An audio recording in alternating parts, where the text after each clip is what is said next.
चाखा। ये नियम है, जो व्यक्ति जैसा कर्म करता है वैसा फल भोगता है। तो यहाँ धनुष तोड़ा है एक ने, धनुष था एक, जनक थे एक, धनुष को तोड़ा है एक ने, तो मारा भी एक ही जाना चाहिए। ये राजकुमार लक्ष्मण का कथन है कि जो व्यक्ति जैसा कर्म करता है वैसे फल भोगता है। लेकिन हमारी सोच थोड़ा अलग है। हम कहते हैं संसार में कर्म तो एक व्यक्ति करता है, लेकिन कर्म का फल क्या एक व्यक्ति को भोगना पड़ता है? ना, कर्म का फल बहुतों को भोगना पड़ता है। अगर परिवार का मुखिया बिगड़ जाएगा तो पूरा परिवार बिगड़ जाएगा।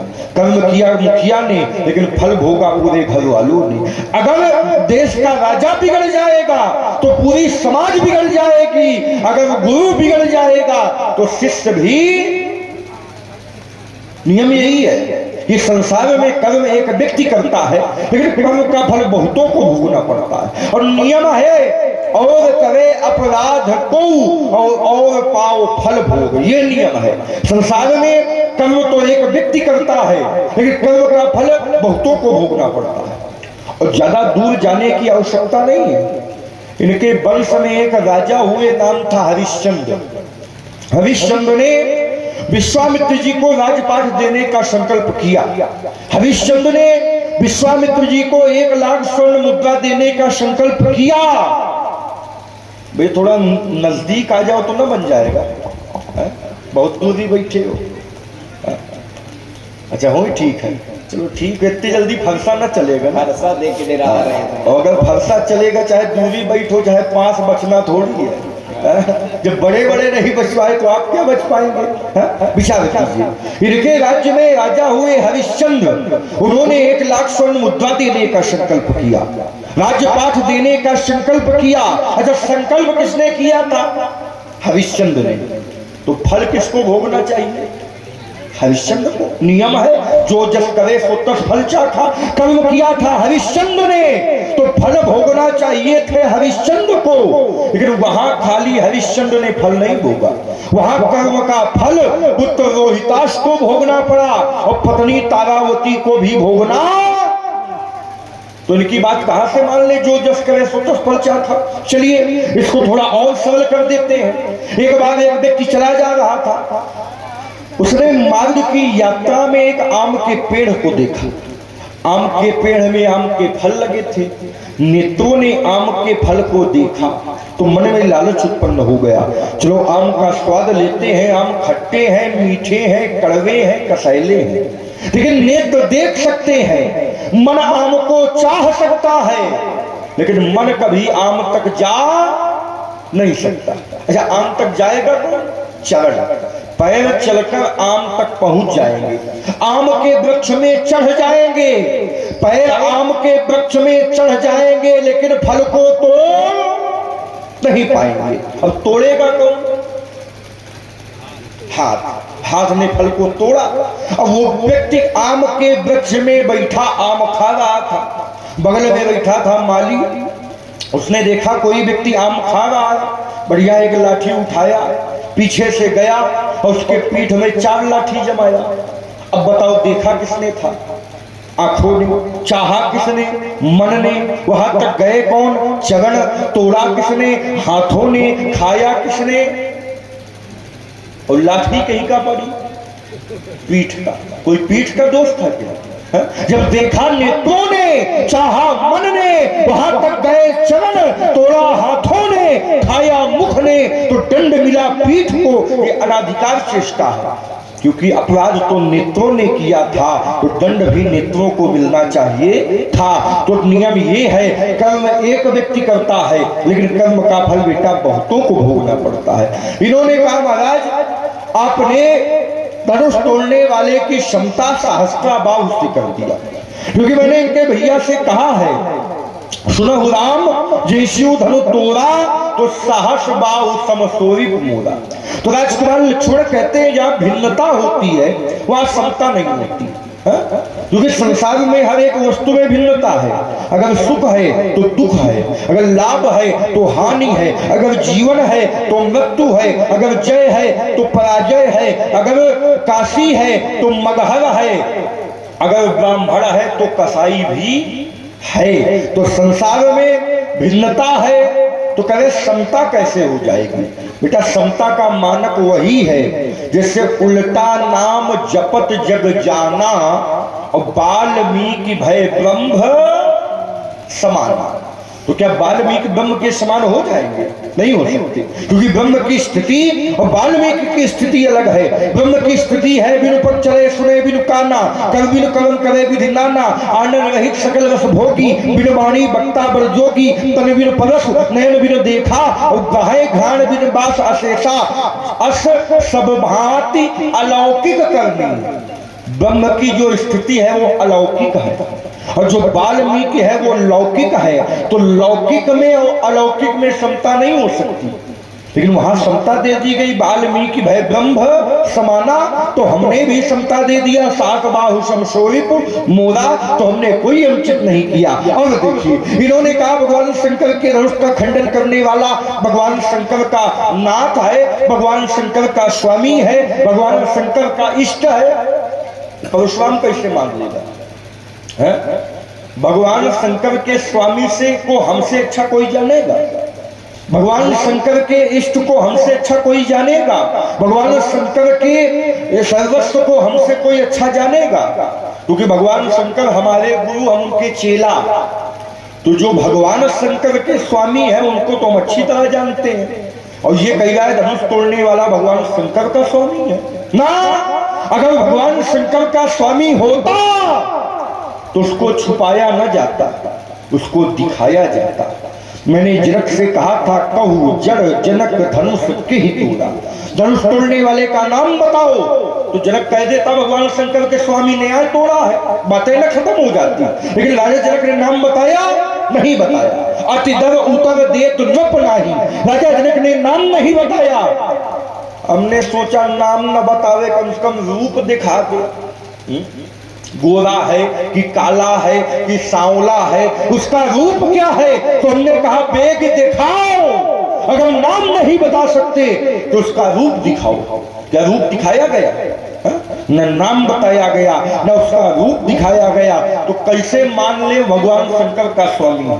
कहले नाथ शंभु धनुभंज निहारा, जो ये नाथ संबोधन है ये परशुराम के लिए है, क्योंकि तुम्हारे भैया ने कहा था और तुम्हारे भैया ने हमको स्वामित्व के पद पर रखा है। तुम्हारे भैया ने हमको स्वामी माना है और स्वामी मान करके नाथ संबोधन दिया है।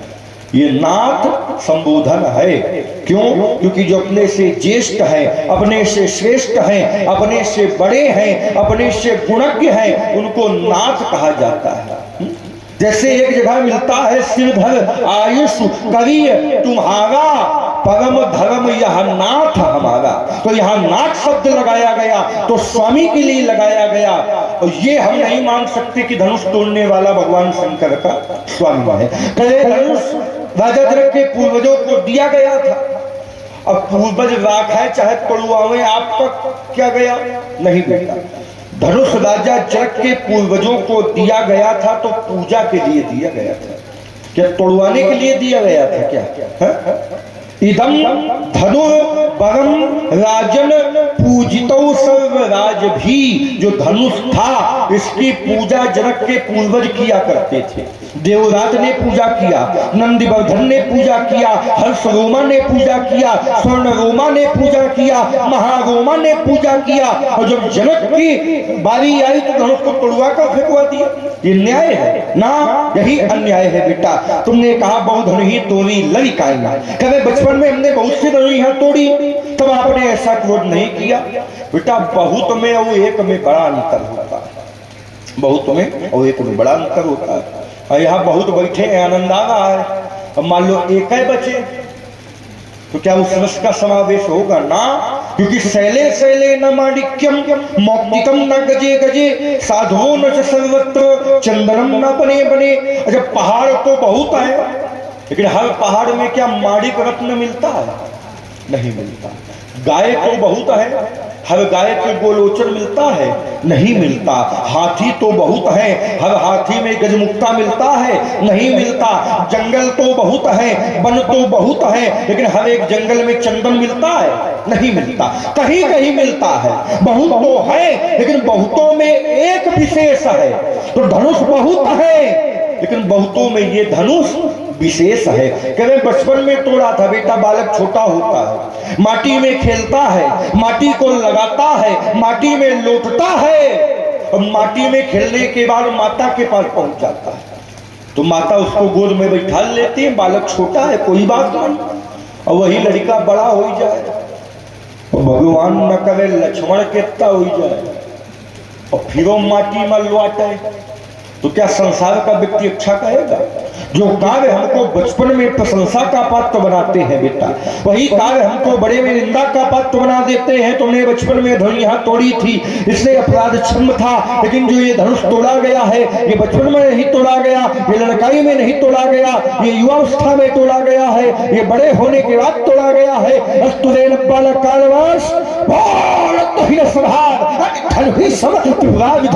सकल संसार, इसलिए जो भी बोलो बेटा संभाल कर बोलो। सुना आप लोगों ने? कह रहे लक्ष्मण संभाल के नहीं बोलते। नहीं बोल रहे। हमने इनको अनुचित बोला था क्या? कुछ हमने क्या कहा था?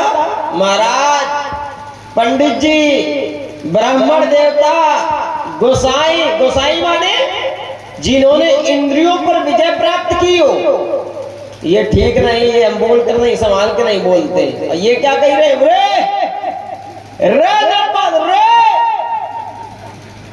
आपका प्रणाम करा था और आपकी वाणी का प्रणाम करा था। नहीं प्रसन्न, मतलब महाराज ये शब्द ठीक नहीं है रे। क्या भाषा शैली है, क्या शब्द कोश है पंडित जी। और कहीं ना लक्ष्मण संभाल के नहीं बोलता है, पर उपदेश कुशल बहुते नहीं। संसार में उपदेश तो लोग देते हैं, लेकिन स्वयं पर चिंतन नहीं किया करते।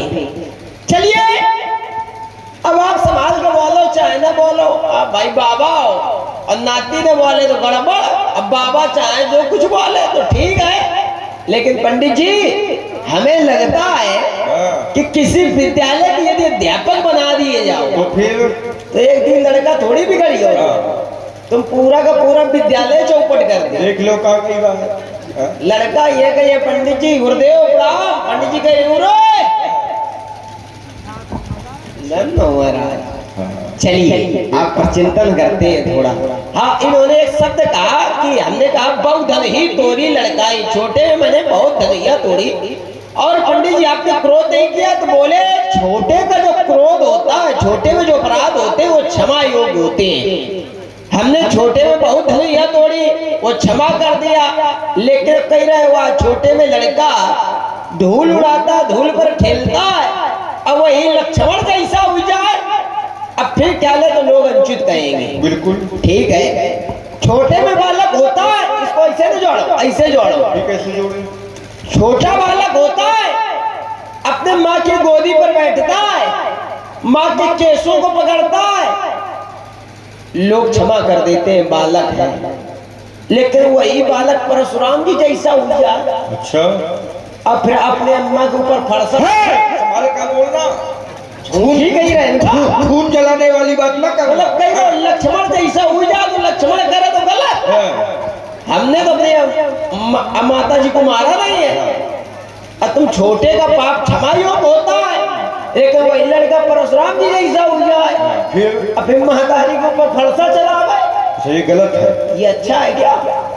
तुम कहो, कहना हो लक्ष्मण जैसा नहीं, परशुराम जी जैसा हो जाए। अरे हमारे यहाँ तो सिखाया जाता है क्या?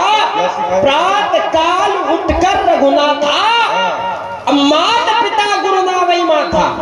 हमारे यहाँ की संस्कृति है, अपने माता पिता के चरणों में प्रणाम करना, अपने गुरुओं के चरणों में प्रणाम करना। हमारे यहाँ ये नहीं सिखाया जाता है कि अपनी माँ का मान डर, ये तुम्हारे यहाँ सिखाया जाता है। तो तुम्हारा जो कार्य है ये क्षमा योग्य नहीं है, अपने में पहले जाते। चलिए पंडित जी ने बड़े डंटे की चोट में कहा कि हमने कहा कि अपराध एक ने किया तो और मारे जाएंगे सब, ये कहाँ का न्याय है? तो पंडित जी कह रहे हैं कभी कभी ऐसा होता है कि कोई अपराध करता है और भोगना किसी को पड़ता है। जैसे एक इन्होंने संसारिक उदाहरण दिया कि एक व्यक्ति ने आम के वृक्ष को देखा और तोड़ने के लिए देखा आंखों ने, गए पैर, तोड़ा हाथों ने खाया नहीं खाया मुख ने, और जिसका वो बाग था उसने देखा तो पीठ पर डंडे पड़े। डंडे किसको पड़े? पीठ को। बात ठीक है। देखा किसने था? अपराध किसका था? आंखों का। और भोगना पड़ा पीठ को। लेकिन जब पीठ पर आपने चूक कर दिया, जब पीठ पर डंडे पड़े तो आंसू कहां से निकले?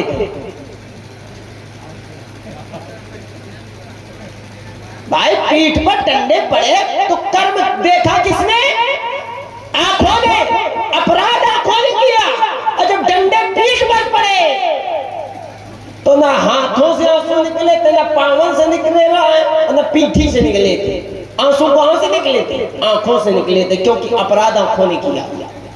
तो ये ना कहो कि कोई अपराध करता है। जो अपराध करता है भोगना उसी को पड़ता है। हाँ, संसार के लोग परेशान होते हैं, पारिवारिक लोग परेशान होते हैं, लेकिन पारिवारिक लोग पराजित नहीं होते। पंडित जी, धर्म पर चलने वाला व्यक्ति परेशान जरूर होता है, लेकिन धर्म पर चलने वाला व्यक्ति कभी भी पराजित नहीं होता है। आपने एक और उदाहरण दिया महाराज श्री हरिश्चंद्र जी का, कि हरिश्चंद्र जी ने 1 लाख मुद्राएं देने का संकल्प किया विश्वामित्र जी को। तो कर्म कौन कर रहा था? हरिश्चंद्र जी को देना था, लेकिन भोगना पड़ा परिवार को, उनके पत्नी को, उनके पुत्र को। हाँ, भोगना पड़ा। और संसार के हर एक पुत्र को, हर एक पत्नी को भोगना चाहिए। यदि पति हमारा कष्ट में हो तो क्या पत्नी का ये कर्तव्य है कि केवल पति कष्ट भागे और पत्नी सुख भोगे? ना, यदि पति कष्ट में है तो पत्नी का कर्तव्य उस कष्ट का भी सहयोग करके निवारण करें। ये हमारे शास्त्र कहते हैं, एक ही धर्म एक व्रत नेमा का वचन पतिपद प्रेमा। पत्नी का कर्तव्य है अपने पति के चरणों में अनुराग रखना। यदि पति दुख में है तो उसका साथ दे। पुत्र का भी कर्तव्य है, यदि पिता हमारा कष्टित है, पिता ने हमारे संकल्प किया है, तो पुत्र का कर्तव्य है कि उस संकल्प का साथ दे, उस पिता के कर्म का भी साथ दे, उस पिता के धर्म का भी साथ दे। हाँ, धर्म सम्मत, एक शब्द जोड़ता हूं, यदि वो कार्य धर्म सम्मत है तो पुत्र का कर्तव्य है कि पिता के साथ खड़ा हो। यदि कार्य धर्म सम्मत पिता कर रहा है तो पत्नी का भी कर्तव्य है कि उसके साथ खड़ी हो। और देखिए महाराज हरिश्चंद्र जी ने धर्म का कार्य किया तो आज पूरा विश्व कहता है सत्यवादी हरिश्चंद्र जी। चांद टरे सूरज टरे, टरे ना जगत व्यवहार, पर हरिश्चंद्र के टारे टारे ना सत्य विचार। और देखिए पूरा संसार कहता है धर्म पर यदि किसी ने कार्य किया तो वो हरिश्चंद्र जी है। इसलिए मैं कहता हूं धर्म करिए। यदि धर्म पति करे तो पत्नी साथ दे, धर्म पिता करे तो पुत्र साथ दे, यदि अधर्म पिता करे तो साथ नहीं देना चाहिए। और महाराज हरिश्चंद्र जी धर्म कर रहे थे तो उनका, और देखिए धर्म पर विजय हुई उनकी। पूरा संसार आज गाथा गाता है।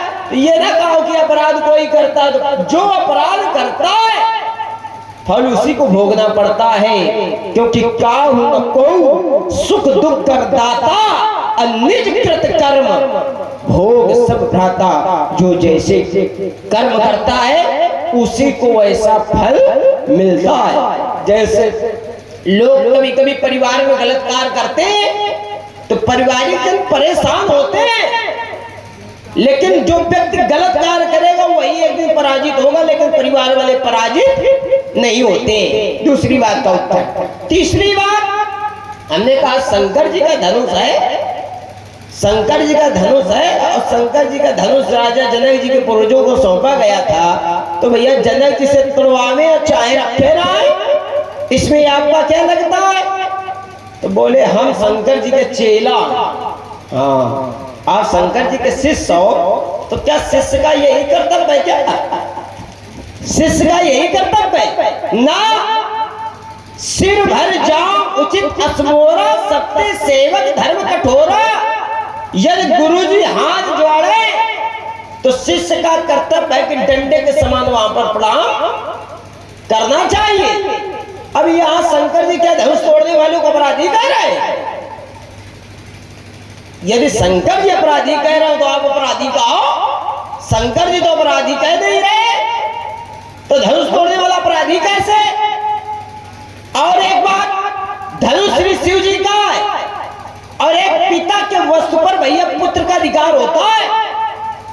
जैसे आपकी जमीन जायदाद है, धन दौलत है, तो पिता के चीज पर किसी और का अधिकार तो होगा नहीं, पुत्र का अधिकार होता है। धनुष श्री शिव जी का है।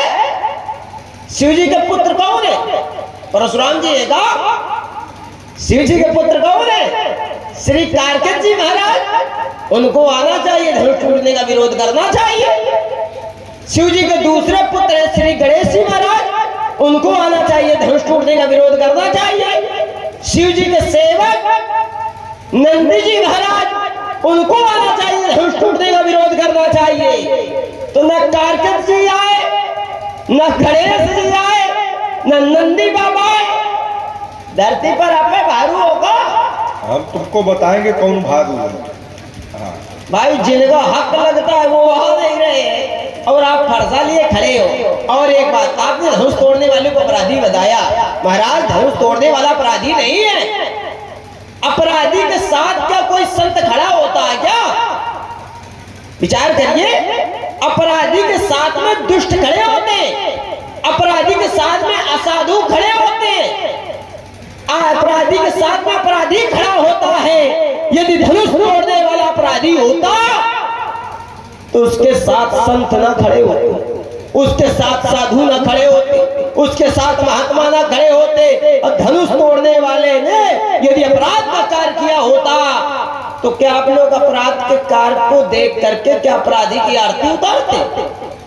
विचार करिए, क्या अपराधी की कभी आरती की जाती है?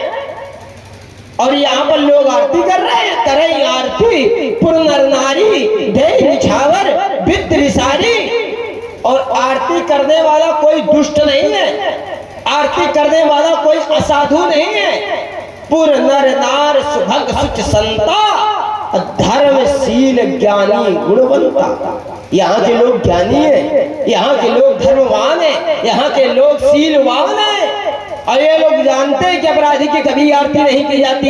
यदि धनुष तोड़ने वाला अपराधी होता तो धनुष तोड़ने वाले की आरती न की जाती, धनुष तोड़ने वाले की प्रशंसा न की जाती, धनुष तोड़ने वाले के जय जयकार न की जाती। तो धनुष तोड़ने वाला अपराधी नहीं है, धनुष तोड़ने वाले ने अपने गुरु की आज्ञा का पालन किया। अब गुरु की आज्ञा का पालन करना भैया अपराध का काम तो होता नहीं। यदि हमारे गुरु आज्ञा दे तो शिष्य का कर्तव्य अपने गुरु की आज्ञा का पालन करे, ये धर्म है हमारा। और धनुष तोड़ने वाले ने वही किया है, धनुष तोड़ने वाले ने अपने गुरु की आज्ञा का पालन किया तो उसकी विजय हुई है। तो महाराज गुरु की आज्ञा का पालन करने वाला कोई अपराध का काम नहीं है, इसलिए धनुष तोड़ने वाला अपराधी नहीं है। मैं अपनी बाड़ी को रोक रहा हूं। बहुत जल्दी रोका।